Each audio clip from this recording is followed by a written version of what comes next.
117th Street and Lenox Avenue in Harlem.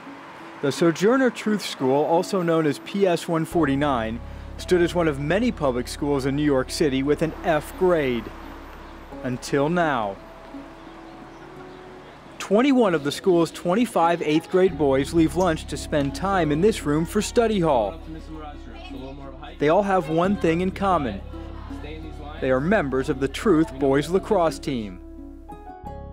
If it wasn't for this program, I would probably stay stuck outside, doing nothing, playing basketball. It helped me stay out of trouble after school. Harlem Lacrosse and Leadership is the driving force behind the program at PS 149 and one other middle school in Harlem. The nonprofit organization completely funds both programs, including all of the gear the kids need, in addition to providing each school with a full-time program director. At Sojourner Truth, that man is UVA lacrosse alum Wyatt Melzer. You definitely get a sense of when people come to visit, them taken aback and be like, wow, this is intense. This is what you do every day.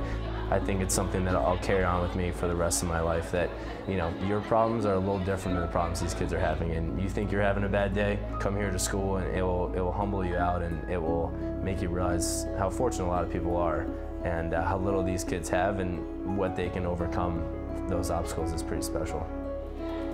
It wasn't long ago that the teacher was the student. His teacher, all-time Division I wins leader Dom Starsia. On this October day, the Hall of Fame coach is returning home. Yeah, I'm someone who was born in Manhattan on the Lower East Side. I haven't ridden the subway in a long time, and I was determined to travel up to Harlem to go see Wyatt and the boys. You walk into that place, you just can't help but be impressed with what's going on there. My first reaction was, what? You know, wait a second. Wyatt Melzer has an office in a middle school in Harlem, New York. This fair-skinned, blonde, you know, kid, private school kid from Florida. And then when you see the work that he's doing with these kids, the discipline that he has and what's required of him to keep these kids under control and to bring the best out in them, you know, I'm just astonished.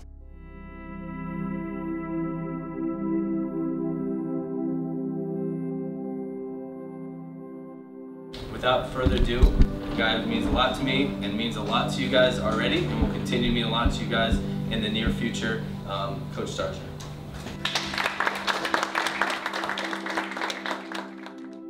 For a lot of you guys, resiliency is a quality that you need in your lives. You know, resiliency is getting knocked down once in a while. You know, having things happen to you that were not your first choice. You know, and then what do we do about it? You know, do you bounce back up and all? And being successful in sports, being successful in lacrosse, requires that quality in some ways above all others. You're getting knocked down, whether it's literally on the lacrosse field or figuratively in your life, and then being able to adjust to that and bounce back and maybe be a better person because of that, that's what is really important. I said at the end of the meeting, if I, a little bit like Coach Starsia, if I learn a little bit of what he tries to teach, I feel like we could all become better people, and his support throughout all this has just been something that kind of pushes me and keeps me going, and I hope the kids one day realize how special that just was. After just 1 year of lacrosse, PS 149 just received a B on its school progress report grade. In Harlem Lacrosse and Leadership's short 5-year history, 14 students have earned scholarships to private prep schools. The total amount of scholarship offers now exceeds $5 million. This year, 5 more 8th graders on Melzer's team are applying to prestigious prep schools. I'm playing lacrosse in Harlem, and I don't really get chances to do things like this. So if I could get into a prep school, it could possibly get me a scholarship and it make me more independent. It's an honor to be on this team because I get chances to do things I haven't done. If a kid can succeed in this environment, a kid is getting A's and B's in a school environment that's pretty challenging, both academically and their environment at home economically and socially. If they're succeeding here, imagine what they can do at a school that breeds success. For many of the kids at PS 149, playing lacrosse has already been the experience of a lifetime. And while Coach Starsia came to impart his wisdom, he returns to Charlottesville with some valuable new lessons of his own. The courtyard in the back of the school where they practice every day has got a piece of AstroTurf back there that is maybe 25 yards wide and 30 yards long. There's about 40 kids in the program.